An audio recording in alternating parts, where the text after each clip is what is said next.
Là, sur l'aigle de la toute-puissance avec la foudre et les cerfs, ce commentaire-là est dans un champ illimité.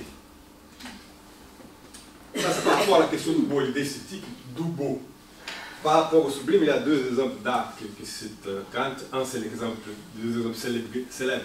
Un, ce sont les pyramides. Kant dit les pyramides. Si je suis très près des pyramides, je n'arrive pas à la synthétiser du regard, c'est du trop grand, et mon imagination n'arrive pas à reconstituer la pyramide. Et donc la pyramide, c'est un exemple de sublime. Par contre, je suis sur une bonne distance des pyramides, je passe du sublime au beau.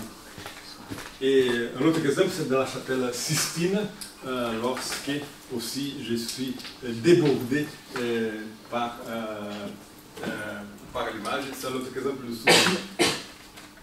Mais dans la problématique des Lyotard, le sublime, c'est une axiomatique pour les avant-gardes. Et pour ça, merci. Et pour ça,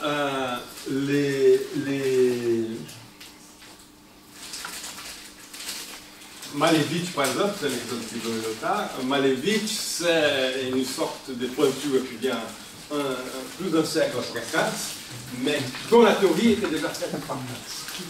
Donc, Kant fait la théorie de l'absolument blanc avant que Malevich arrive avec sa question de savoir comment mettre l'absolu en pointure. Donc, c'est ça pour dire qu'on peut dire le même chose dans mon avis de Kafka ou de Schoenberg, le père de Schoenberg, Moïse et Aaron, où cela relève de l'axiomatique du sublime, donc cette idée que le sublime anticipe axiomatiquement les avant-gardes du 19e et 20e siècle.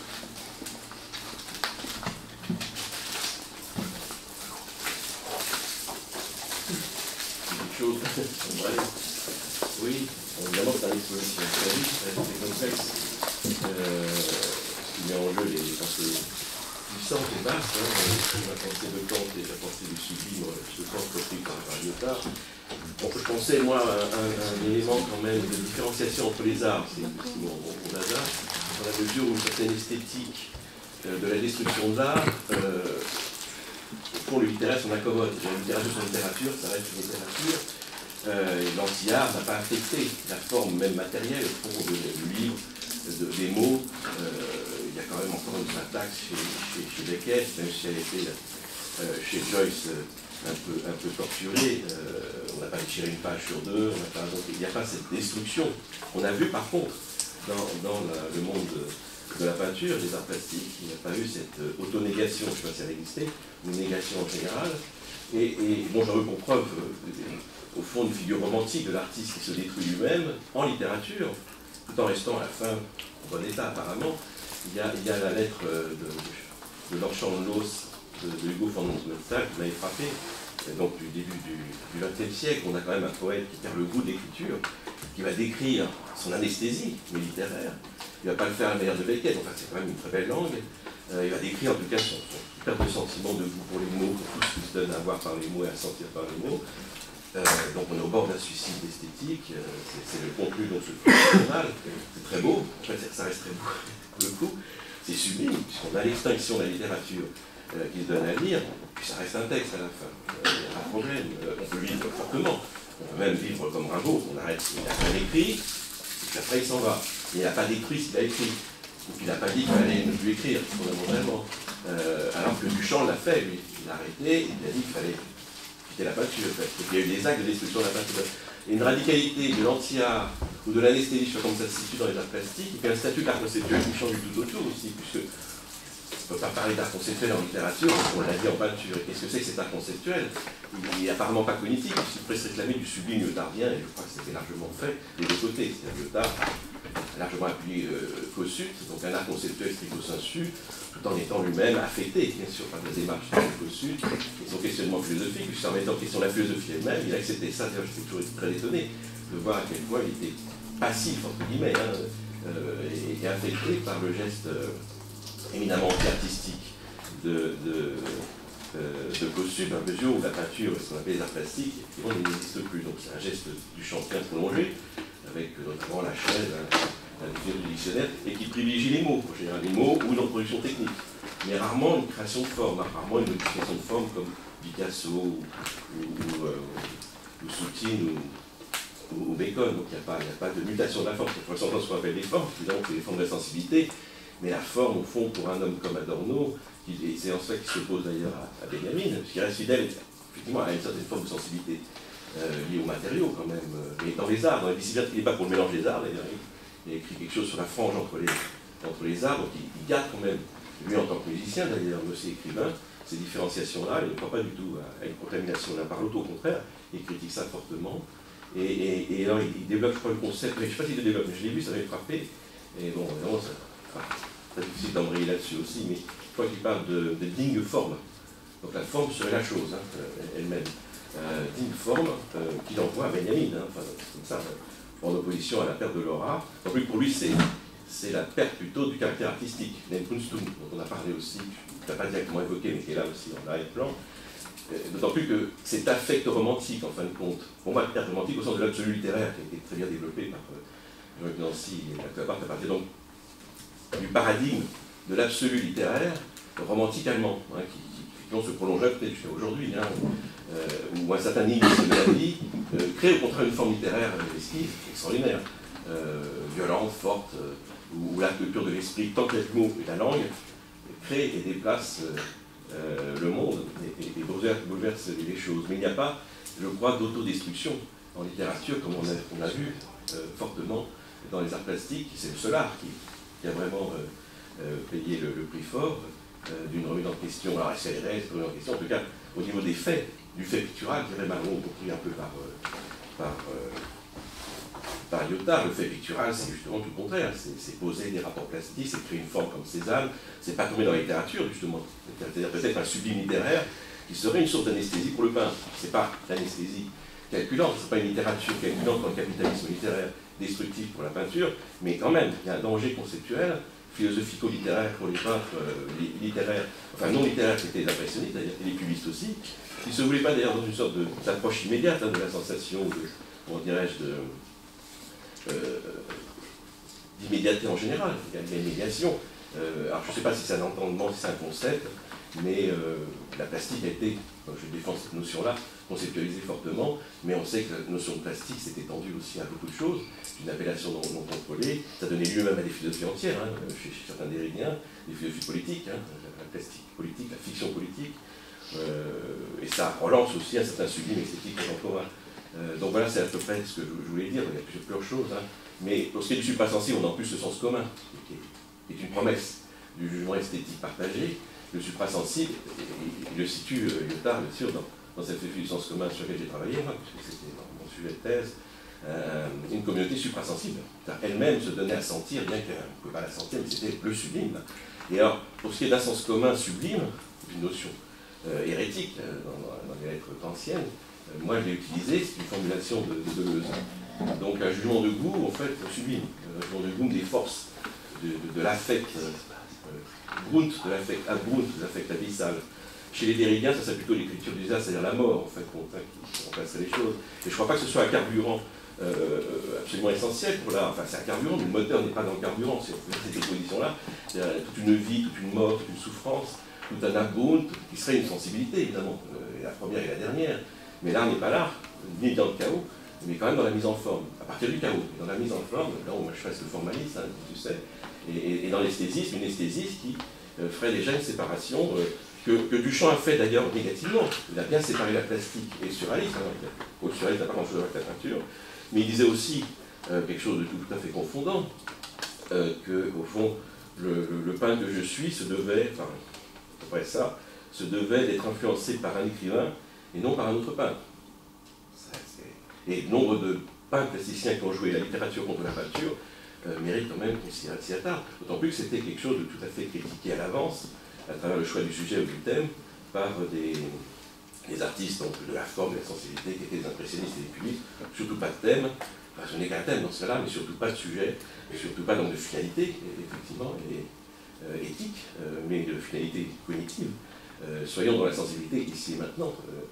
C'est ça l'ouverture au monde, c'est ça l'ouverture peut-être à la chose d'ailleurs. Bon voilà ce que j'amène moi d'une manière assez récurrente en général, mais qui trouve des points précis d'ancrage, je crois, dans ton exposé. Moi, je crois libre de l'association. Comment? Trois associations, oui. À partir de ce que tu dis. Bon, la première chose, c'est que, aussi bien pour Kant, Adorno et Lyotard, la problématique du census communis, c'est-à-dire d'une communauté sentimentale, telle que la glose de Lyotard, elle est exclue du sublime. Dans le sublime, il n'y a ni problématique de goût, ni promesse de communauté. D'où la question un peu angoissante qui est la question du sublime.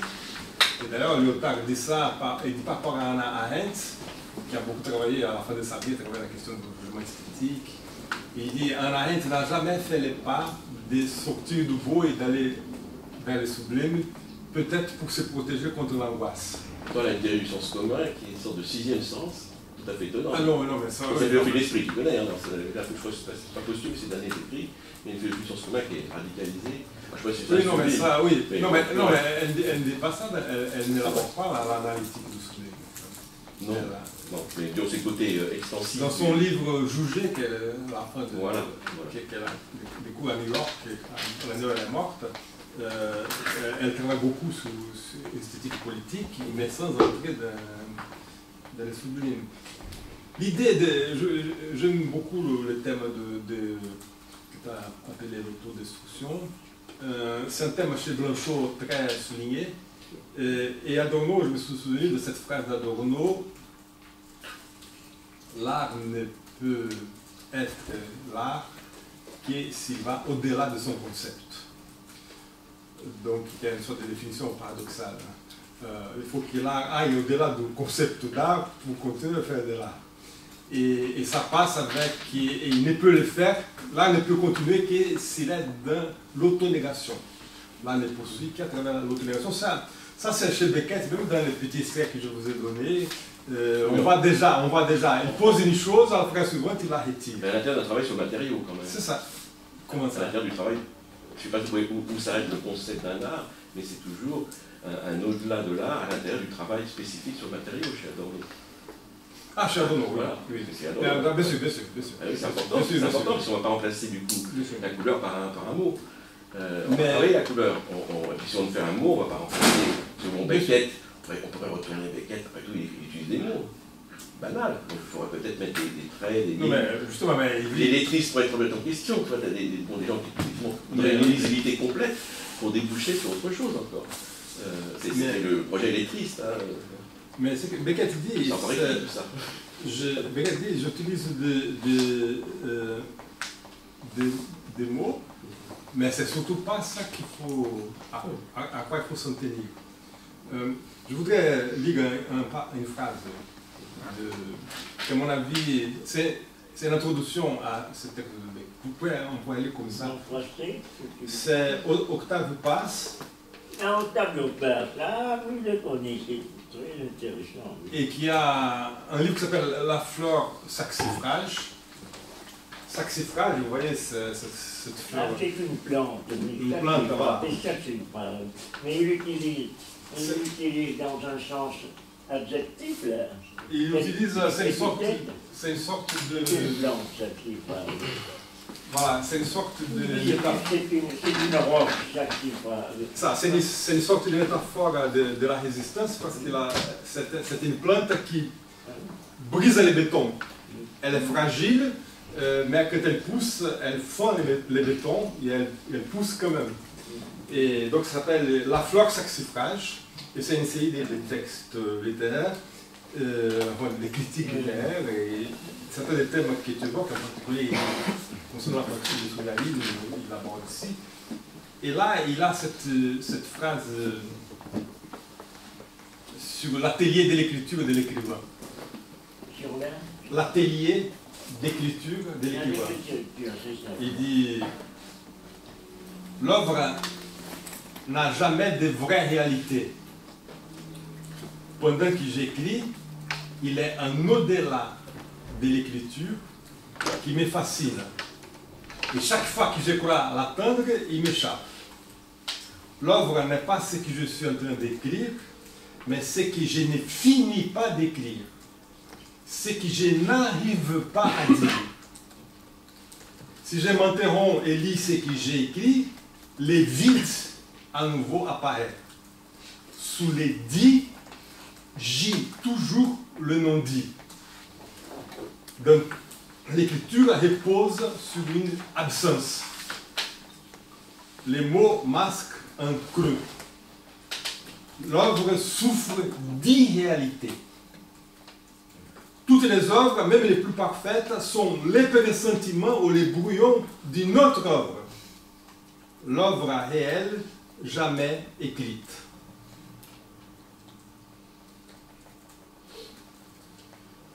La forme de l'œuvre est bâtie sur un abîme. Les non-dits est le tissu du langage. La forme est une architecture des mots, en se reflétant les uns dans les autres, ils révèlent l'envers du langage. Et l'envers du langage, c'est la non-signification. L'œuvre ne dit pas, ça peut-être le dit exactement comme ça, l'œuvre ne dit pas ce qu'elle dit, et elle dit ce qu'elle ne dit pas. Elle le dit indépendamment de ce que voulut dire l'auteur, et de ce qu'elle-même en apparence dit. L'œuvre ne dit pas ce qu'elle dit, elle dit toujours autre chose. Et il ajoute celle de la phrase, le poète est un lecteur de lui-même. Un lecteur qui découvre dans ce qu'il écrit, pendant qu'il écrit, la présence du non-dit. L'absence de dire qui constitue tout dire. L'œuvre est la forme, la transparence du langage sur laquelle se dessine, illisible, une ombre, le non-dit. Moi aussi, je souffre d'irréalité. Magnifique. Moi aussi, moi aussi écrivain, moi aussi lecteur, je souffre d'irréalité. Je partage avec l'œuvre ce manque de réalité. Je pense que lorsque Beckett il dit ça, c'est que des poussières de mots.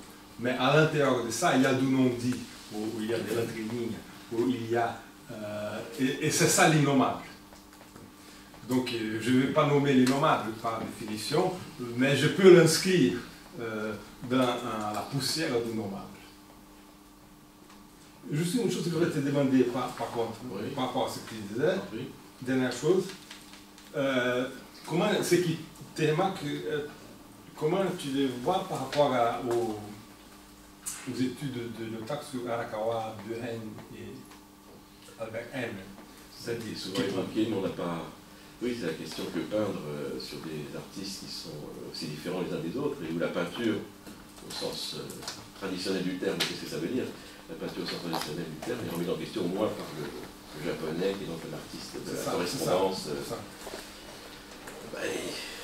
Parce qu'il prétend il y a d'autres présences, il y a d'autres concepts, entre guillemets, il y a d'autres réalités artistiques ou sensibles que Lyotard met en jeu. Après, je me souviens plus s'il le met vraiment en jeu là, mais que ce soit l'enfance, enfin l'enfance, quelque chose aussi de très sensible, très profond, mais un peu abyssal chez l'être, et qui est valorisé de plus en plus par Lyotard. Évidemment, tout artiste peut être évalué à cette jauge-là, en fin de compte, d'une sensibilité suprasensible, donc un sublime existentiel, ou un sublime de l'être. Je ne suis pas sûr que Heidegger s'y retrouverait complètement, ça c'est un vaste débat pour le retrait de l'être, mais du coup, ça renvoie quand même dos à dos les différenciations entre l'art et l'anti-art, c'est-à-dire qu'il engendre quand même, Lyotard en tant que critique d'art aussi, philosophe de l'art, engendre largement ce qui s'est marqué comme une opposition marquée au début du siècle dernier, qui tend effectivement à s'effacer aujourd'hui, puisque un certain anti-art s'est institutionnalisé, que les médiums se sont ajoutés les uns aux autres, que les artistes au fond manient largement des formes d'art ou des techniques diverses, donc artistes polyvalents ou artistes polymorphes ou polytechniciens. Enfin, mais qui, en définitive, ne recherche peut-être plus la forme telle que l'a recherché Picasso, les cubistes et les abstraits, qui d'ailleurs, eux, n'ont jamais cherché chez Malevich. Alors, les théories de Malevich se prêtent à toutes sortes d'interprétations, les plus sophistiquées parfois. Moi, j'ai bien connu Emmanuel Martineau, donc Heideggerien, qui est un passionné d'abstraction à partir de Malevich. Il a commenté les textes de Malevich, comme il a commenté un texte de philosophie, comme il l'a fait par ailleurs, Pascal ou Heidegger, les théologiens, ont tiré les textes. Mais parce qu'il a quand même interprété ça en heideggerien. C'est quand même très frappant de voir que sa thèse centrale, c'est de tirer quand même Malevich du côté d'Heidegger, de faire du tableau, de la question du tableau, donc ça peut être la question de Quepin, mais la question du tableau devient quand même le plan de l'être, la question du plan de l'être. Je crois que là, et c'est même pas bien par rapport à Heidegger lui-même, qui n'aurait jamais dit ça, à mon sens, et qui a dit autre chose peut-être plus proche des peintres ou certains peintres. Il aimait un peu Braque, ou il aimait, bon, c'est vrai qu'il ne s'est pas intéressé beaucoup à l'art contemporain, à l'art de son temps. Enfin, il est quand même un peu Braque, je crois. Et bon, il y a Van Gogh, enfin, ça suffit quand même pour poser des questions qui servent après à commenter des gens qui ne s'inscrivent pas du tout dans une tradition picturale, par ailleurs. Ça m'a souvent frappé, d'ailleurs, toute une conceptualité philosophique, souvent élaborée en art, en dehors des arts plastiques. Les plus grands créateurs de concepts artistiques sont souvent assez loin. Donc Kant s'est très peu intéressé au fond à l'art de son temps, à l'histoire de l'art. Hegel c'est un peu différent, Nietzsche aussi, Husserl, Heidegger, et je le rappelle ici, ces gens ont quand même fourni des concepts très forts, Freud, Marx, et ça a été utilisé après dans une esthétisation de la philosophie, pour le coup, qui est très forte à Paris 8 et depuis les années 60, dans les critiques évidemment, mais pas seulement, donc un tournant esthétique de beaucoup de philosophie, de philosophes, de jeunes générations, aussi la nôtre, enfin, et qui en définitive réutilisent quand même des concepts qui sont apparus en dehors de l'art. C'est-à-dire peut-être un peu la littérature, mais en dehors des arts plastiques en tous les cas, où les concepts de beau, de sublime ont été retravaillés, mais en dehors quand même des exemples les plus sensibles de l'histoire de l'art, en dehors de l'histoire de l'architecture, ça c'est très frappant. Et c'est réutilisé alors aujourd'hui, ce qui fait qu'il y a pour moi une sorte de champianisation de la philosophie, j'arrive à dire ça, c'est pas seulement une champianisation de l'art, c'est-à-dire qu'en fin de compte, l'art conceptuel, moi je l'étends à tout ce qui n'est pas plastique pur. Ma radicalité se situe là. Et du coup, même le sublime relève de l'art conceptuel, au sens où c'est une sensibilité littéraire, alors ouverte, qui s'est objectivée, qui n'est pas une réification, qui n'est pas un Gestell, même si on l'a dit, même si des profondeurs, des contempteurs de l'art contemporain ont utilisé de guerre, je crois qu'abord ça dit pour dire que ça compte l'art contemporain, c'est mieux que le Gestell, du Gestell d'un raisonnement. Alors, bon là, évidemment, dans ce cas-là, beaucoup de gens tombent sous cette coupe-là, du pop art aujourd'hui, même un certain dadaïsme, un certain duchampisme. Je n'irai pas jusque-là, c'est un autre art, c'est une esthétisation de tout ce qui existe, de tous les savoirs et toutes les ontologies avec des combinaisons, mais on ne crée pas de forme. On crée des dispositifs, parce que c'est des combinaisons. Mais la forme elle-même, dans ce caractère malléable qui fait qu'un Bacon n'est pas une tête romane, n'est pas une tête de Picasso, n'est pas une tête de, je sais pas moi, de Renoir, c'est ça. Et on oublie, en fait, on très bien, il n'y a pas qu'un oubli de l'être, il y a un oubli de la création de forme. On en oublierait que les formes, du coup, commencent à stagner dans la création. On a Bacon, on a quoi? On a Lucian Freud, et puis petit à petit, on a plus ces percées esthétiques qui ont marqué l'histoire de l'art, et dans toutes les cultures d'ailleurs, c'est-à-dire des canons nouveaux, des agencements de plans. Et Malevich n'était pas du tout quelqu'un qui cherchait le blanc absolu, enfin il a pu le dire comme ça, mon objectif, enfin, il se réclamait une monnaie, lui. Il ne s'est pas réclamé la littéraire, et c'est donc les mouvements, comment dirais les cathédrales de Rouen, de Monet, où la peinture pure, justement, une certaine abstraction émerge là, qui l'a sensibilisé fortement, c'est les maîtres de foin aussi, et c'est des choses comme ça qui fondamentalement... Il faudrait voir, parler plus d'une façon plus brève, parce que là, on a peut-être lancé dans toute une définition, mais c'était pour répondre bon, j'ai dit à peu près ce que je voulais dire. aux questions simplement de... Alors le Quepin, évidemment, pour en faire un débat très ouvert, le Quepin de Goethe. J'ai répondu en partie, je crois, que le Quepin n'est pas loin de Duchamp, le transformateur de Duchamp n'est pas loin de Kossuth. Donc il a une approche très très conceptuelle de l'art. Mais je ne crois pas, moi personnellement. Conceptuels sont de l'art conceptuel, d'ailleurs, au sens littéraire. C'est très bien aussi. Je ne crois pas que tu parlais de Lyotard, mais Lyotard a écrit un livre sur Duchamp, Les transformateurs du champ, qui est difficile d'ailleurs. C'est difficile, je n'ai jamais très bien compris, je ne lui ai pas demandé, c'est toujours dit, puisqu'il l'avait écrit que je n'ai pas osé lui demander exactement ce que ça voulait dire, puisqu'il m'a répondu, puisque je l'ai écrit, il n'y a qu'à le dire. Je ne peux pas l'expliquer mieux que ce que j'ai. Mais c'est expliqué, c'est-à-dire qu'il fait appel. Il ne fait pas tellement appel au ready-made. Il fait appel à, surtout à ce qu'il y a, on pourrait presque dire, de géométrie, de transformation d'espace. Quand il dit transformateur, qu'est-ce que ça veut dire? Il prend le mot transformation dans le sens où les géomètres ou les mathématiciens ont utilisé ce mot de transformation. Je ne sais pas très bien ce que ça veut dire d'ailleurs non plus. Si quelqu'un en a l'explication précise, il pourrait le dire. C'est-à-dire qu'on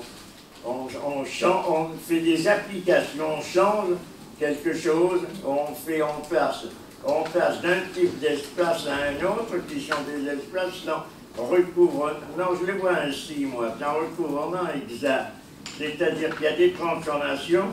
On parlait l'autre jour de Manet à partir de Foucault. Il y a une transformation qui s'opère chez Manet à partir de...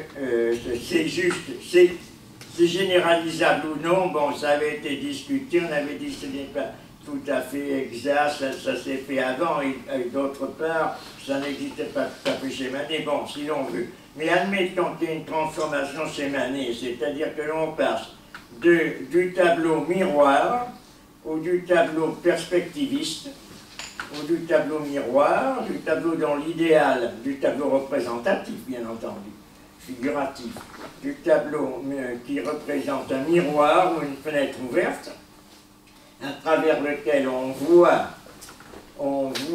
une réalité qui est offerte, au tableau plat, qui, lui, n'existe que dans sa surface qui est sans fond, qui n'a pas d'arrière-fond, c'est-à-dire une surface qui est tout entière projetée au contraire vers l'avant. On pourrait dire que c'est ça la transformation qu'il y a dans Manet qui s'opère. Maintenant, dans Duchamp, il prend des œuvres qui ne sont pas proprement parlé des tableaux. C'est ça le grand problème. Parce qu'il y a quelque chose qui se transforme. Le tableau peint, à un certain moment, dans le nu descendant l'escalier, il est certain que Duchamp continue à utiliser le tableau, puisqu'il a conçu ce tableau comme un futuriste ou comme un cubiste même. On le lui a refusé chez les cubistes. Mais enfin, on peut considérer que si l'on ne veut pas chinoiser sur la question, ou affiner à l'extrême, on peut dire que c'est quand même un tableau qui tient à la fois du cubisme et du futurisme, mais qui est un tableau puisqu'il est peint. On le peint, donc il est un tableau. Tandis que le grand verre n'a rigoureusement rien d'un tableau. C'est pas un tableau du tout, il n'y a pas de toile, il n'y a pas de papier, il n'y a pas de peinture, il n'y a rien du tout. Donc ça s'appelle quand même une transformation. C'est ça où s'opère la transformation. Quant à La Fontaine, qui est à la fois aussi une sorte de pied de nez humoristique à l'ensemble de l'art pictural, on peut dire que, et en particulier peut-être d'ailleurs d'après ce que dit Arras, puisqu'il l'évoque, je crois, à propos de la Vénus d'Urbain, ou d'une autre Vénus où il y a une fontaine, et le rôle de la fontaine dans la peinture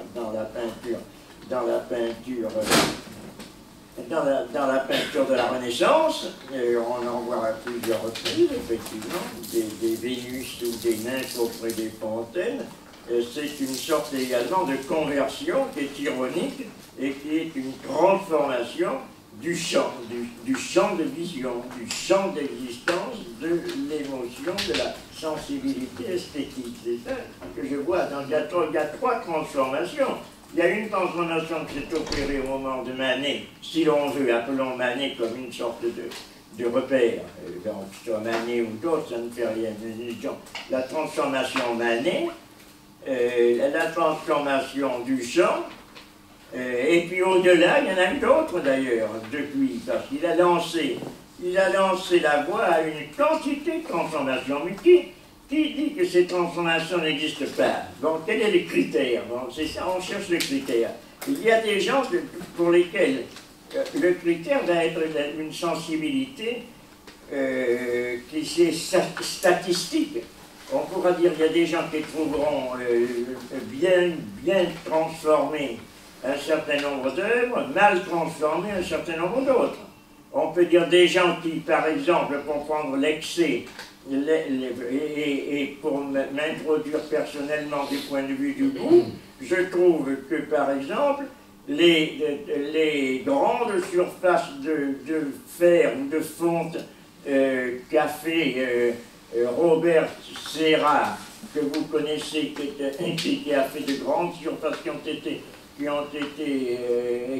qui sont illogeables autrement que dans des grands musées ou dehors, des grandes plaques. Bon, ce n'est pas mal si l'on veut. C'est une transformation qui est intéressante relativement à l'évolution d'une peinture, d'une sculpture qui est allée de plus en plus vers des abstractions et vers des utilisations de l'espace, depuis Giacometti par exemple, ou d'autres, Brancusi. Bon, on voit qu'il y a une tendance vers l'abstraction et vers le fait que la sculpture a une utilisation de division de l'espace. Il y en a d'autres qui ne sont pas bien du tout. Quelque chose que j'ai détesté, c'est le vagin de la reine à Versailles, qui d'une part parce que ça s'introduit dans un milieu qui est très bien du point de vue paysage et que ça l'abîme, et ça a été tiré maintenant, du passant n'en parlons plus.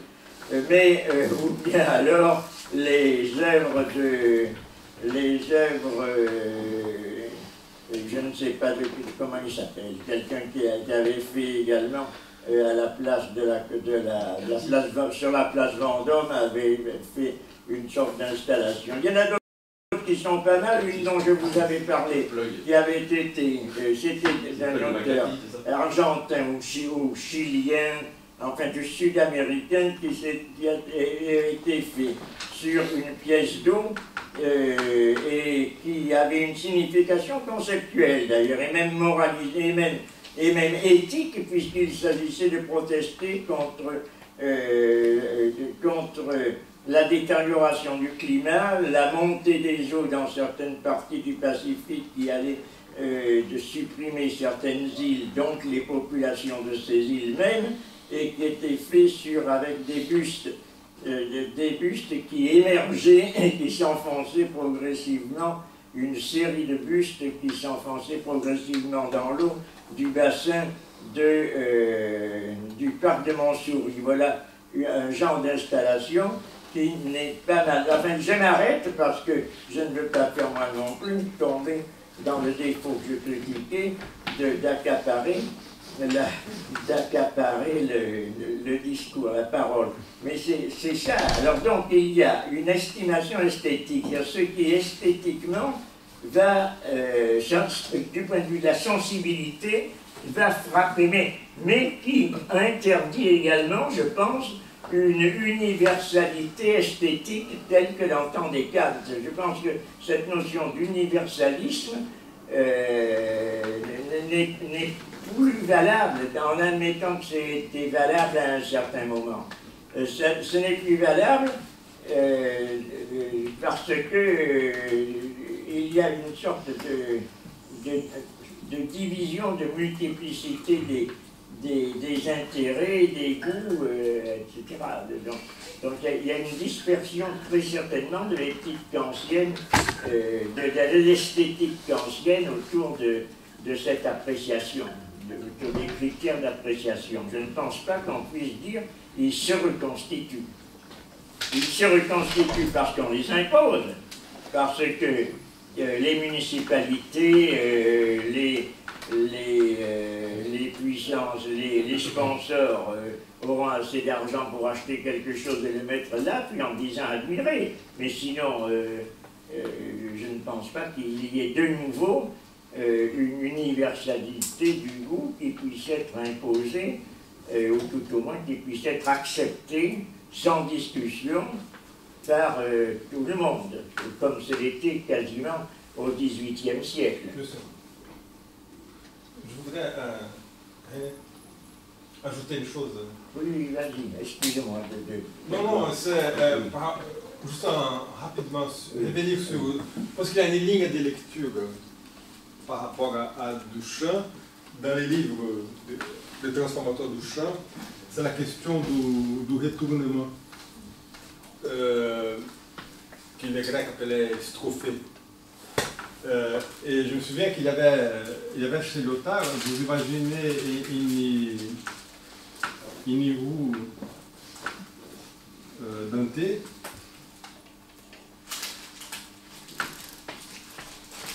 Cette rue dentée, elle tourne de l'essence. qu'est-ce que c'est ça? Ça, c'est le transformateur de choix. La rue dentée, Universel absolu. elle tourne de l'essence antihoraire. Tout le monde aime. Et vous branchez une autre rue, ici, et elle va tourner dans le sens inverse. Ça, c'est une transformation. Oui, C'est un retournement. Et Lyotard travaille ça par rapport à Duchamp. Oui. Et en particulier, il y a une série de chapitres sur les paradoxes. Oui. Y compris, il met un rapport Duchamp et les sophistes. Duchamp et Gorgias. Et là, c'est un moment, je pense, dans le travail de Lyotard, où il est en train de passer de pulsionnel freudien vers les sophistes, qui est le pulsionnel au niveau du langage, avec les paradoxes du langage. Et là, Marcel Duchamp, c'est un modèle absolu, et c'est le moment où il introduit cette question C'est un renversement de l'allure d'un moteur. C'est ça que tu appelles un transformateur. C'est-à-dire que je vais transformer l'essence du tournoiement à l'inverse, en branchant. Parce que c'est utilisé en électricité en général, quand on parle d'un transformateur. Un transformateur, c'est quoi en électricité? C'est ceux qui sont forts en électricité. C'est ceux qui changent un courant continu en un courant alternatif. Ceux qui ont, ce sont connaisseurs de physique, un transformateur électrique, parce qu'ils transportent un courant. Le transformateur électrique reçoit des lignes à haute tension, qui sont, à mon avis, d'un courant. Quel est le genre de courant qu'il y a dans les lignes à haute tension?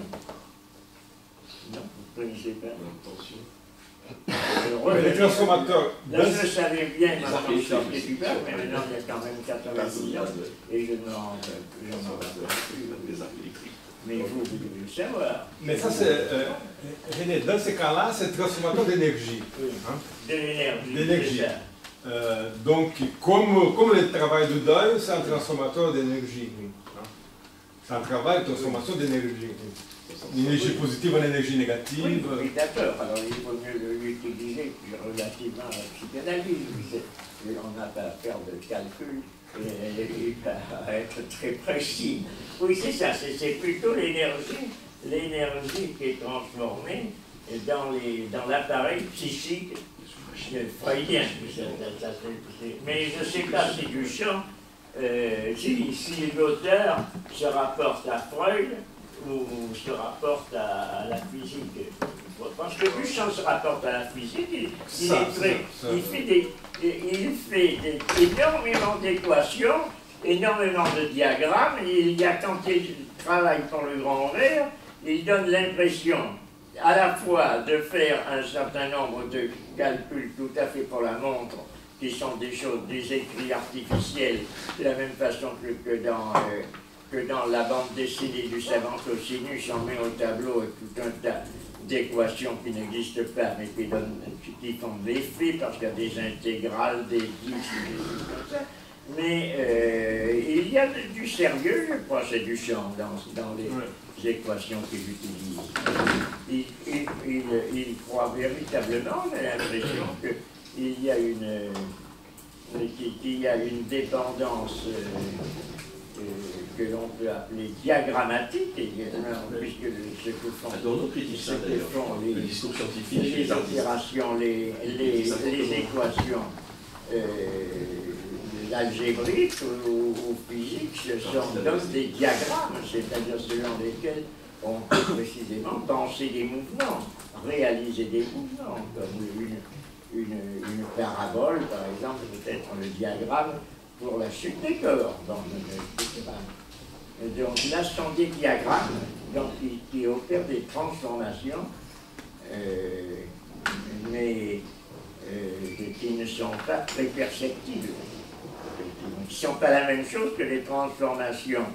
Les transformations cubistes sont perspectives, sont compréhensibles, parce que c'est des transformations non perspectivistes, mais qui sont au niveau formel, qui saisissent dans des objets réels les éléments géométriques. Ça reste euclidien. Je ne suis pas sûr qu'il y ait une peinture non euclidienne, personnellement. Je ne suis pas sûr non plus. Enfin, moi, je pense même le contraire. Donc, par rapport à la quatrième dimension, ça c'est vraiment. Il y a une idée poétiquement fort, malgré tout. esthétiquement très fort sans doute. Parce que quand c'est culturellement, je ne crois pas que ça permet de mieux comprendre et de trouver les expériences les plus fortes de carré blanc sur fond blanc, puisque carré blanc sur fond blanc, c'est un produit sensible, c'est pas n'importe quel blanc.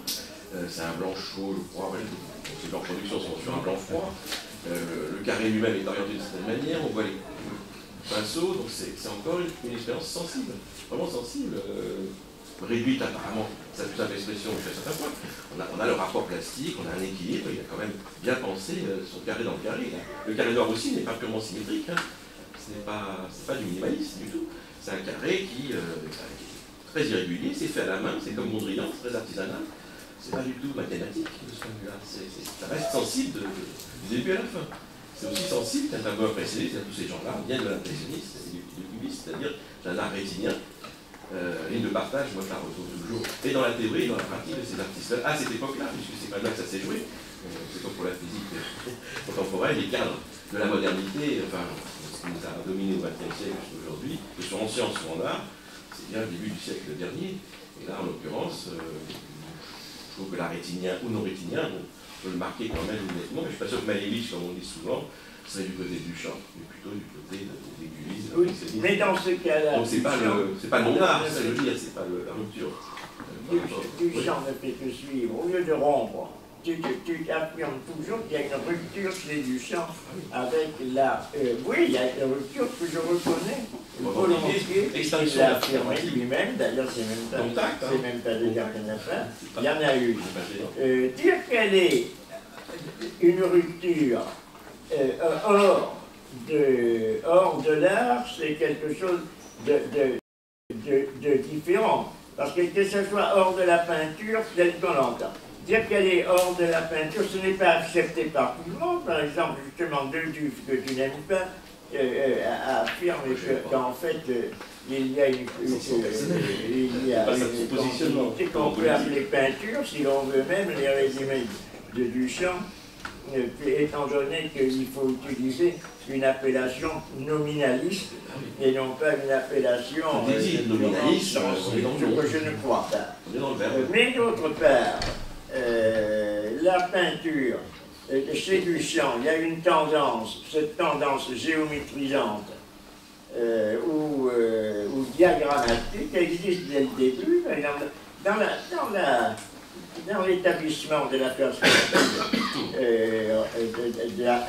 chez Alberti ou chez d'autres, il y a des soucis géométriques absolument certains qui ont accompagné, s'ils ne les ont pas précédés, les études géométriques contemporaines. Donc il y a dans les œuvres picturales ou géométriques, architecturales, évidemment, à plus forte raison, et cette architecture a toujours accompagné la géométrie, en Égypte ou ailleurs, ou auparavant, et la physique, c'est absolument nécessaire. Il faut savoir comment sont les équilibres physiques, la force des matériaux, etc. Donc, il n'y a pas de coupure entre la tendance scientifique et la tendance esthétique. Il n'y a pas de coupure. Si, il y a des séparations, mais il n'y a pas de rupture au sens ou dans un domaine très La question de l'architecture est intéressante. différent. Je me suis laissé dire à l'occasion de l'exposition du Bauhaus, l'exposition Bauhaus. Très étrangement, Adorno et Benjamin n'aimaient pas l'architecture du Bauhaus. Alors ça, je ne sais pas où retrouver ces citations, c'est cité par le rédacteur de l'expo. Ils sont très virulents, l'un comme l'autre. Alors, je ne sais pas s'ils lisaient là Le Corbusier, peut-être Benjamin, je ne sais pas, de Stahl, et Bauhaus est visé pour les constructions de villes. Donc c'est très surprenant de voir qu'Adorno et Benjamin n'aimaient pas ces formes architecturales quand même remarquables, innovantes, appuyées effectivement sur des connaissances scientifiques, certainement, de voies de construction, de solidité des matériaux. Mais là, le travail de l'ingénieur n'est pas le travail de celui qui construit un tableau, c'est pas le même ordre des choses. Pas le même équilibre. Ah ben les études sur la Lune. Mais là, il faudrait vérifier cette histoire-là, parce que ce ne sont pas une division de goût, c'est très étrange.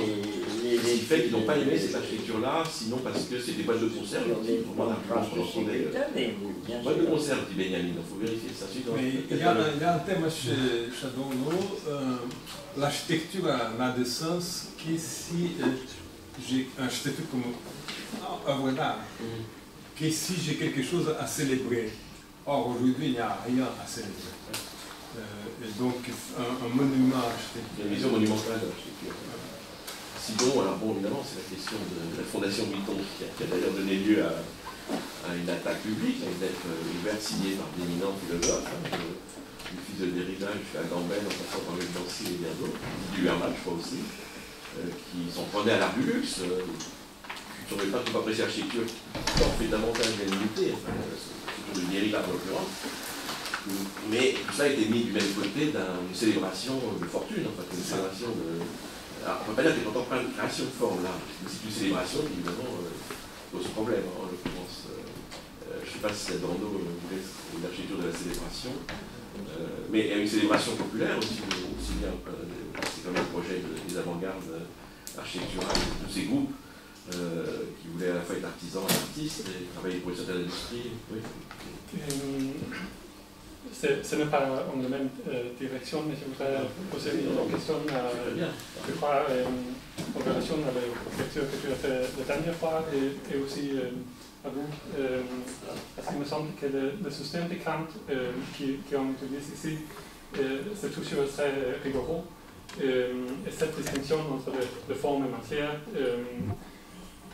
bien sûr, je comprends pourquoi on doit sortir de la forme et sortir de le concept, mais en même temps, il me semble qu'on peut utiliser l'entendement, on peut utiliser la forme, on peut faire des simulations, comme chez Deleuze, le simulacre. Souvent, l'art qui fait une critique très profondément, et un art qui est très proche à la vie politicienne, comme chez Andy Warhol, Ready-Made, chez Nouvelle Vague, etc. Et il me semble qu'on peut, si on laisse les dualités entre la forme et la matière, mais plutôt voir les possibilités entre les deux pour faire une critique de l'art. Je ne sais pas si vous savez. Oui, mais Kant voulait dire que ce n'est pas. Tu as raison, il y a des rapports, effectivement, entre l'entendement et la sensibilité de ce point de vue-là, entre la forme et la sensibilité, la matière, et ce qu'on peut appeler d'une façon générale le concept ou l'intellect, plutôt ce qui est déterminé, qui parle à l'intellect ou à l'esprit. Mais ce n'est pas déterminé par un concept, de toute façon. À la fois le plaisir que l'on éprouve, la satisfaction esthétique que l'on éprouve, et la forme elle-même, la forme n'est pas déterminée par un concept. C'est-à-dire qu'il ne peut pas y avoir dans une œuvre picturale, disons, des formes qui sont conceptuellement déterminées. Et ce ne sont pas des concepts construits. Donc, même s'il y a de la géométrie propre à un tableau, ce n'est pas la géométrie telle qu'elle existe dans la détermination géométrique. le triangle existant dans un tableau ou le cercle ne sont pas les cercles et les triangles géométriques, ni le carré, etc. C'est ça qui est cette nuance, si tu veux, qui fait qu'il n'y a pas un concept déterminant. C'est ce que tu dis, Kant, c'est qu'il n'y a pas le travail du jugement déterminant, mais c'est uniquement à partir de la forme existante qu'il y a une réflexion, donc un jugement réfléchissant. C'est la grande différence qu'il établit entre ces deux jugements. Le jugement déterminant et le jugement réfléchissant.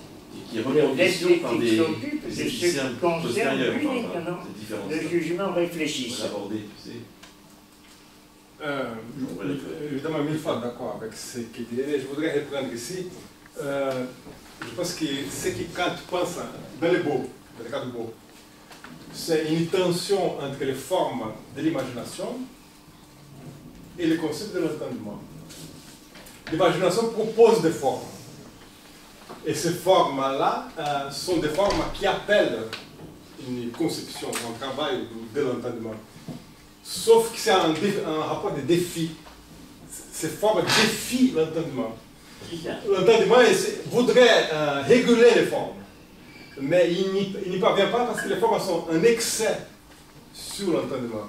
Et c'est ce que Kant, ces jeux, il appelle libre jeu des facultés, et ce jeu, c'est ce qu'il appelle une animation de l'esprit, et cette animation, c'est le sentiment du plaisir. Et c'est vrai que plus, parce que c'est une tension, plus les formes vont vers la géométrisation, plus l'entendement pense qu'il a sa chance de venir les régler. Et donc il s'agit toujours de défier, dans cette tension qu'est l'animation et qu'est le plaisir. Pour une fois, les deux sont... François, il dit de façon drôle, il dit... Il y a une sorte de défi entre forme et concept, et dans ces défis mutuels, il y a une fiançaille. Il joue toujours avec des filles, fiançailles. Il y a une fiançaille fondée sur les défis mutuels. Et ces fiançailles, c'est cette animation qui résulte dans le plaisir. Et il y a chez Kant une méfiance. Donc, tant qu'on est dans cette problématique du jugement réfléchissant et qui fait pièce, qui fait échec au travail du concept, il y a chez Kant une méfiance vis-à-vis de trop d'irrégularités dans les formes. Je vois que les gens, je voudrais dire que la prochaine fois, c'est-à-dire dans 15 jours, nous avons Georges Bleuss qui parlera de Hermann Hesse en tant que peintre, mais un petit peu aussi, je crois aussi en tant que romancier, puisque, comme vous le savez, il est d'abord connu comme romancier et beaucoup moins connu comme peintre, alors qu'il a été, s'il n'est pas très notoire, très connu, il a été malgré tout un peintre expressionniste intéressant, dont vous avez la possibilité de voir des œuvres tout simplement en regardant sur l'internet. Hermann Hesse, qui est le romancier du Loup des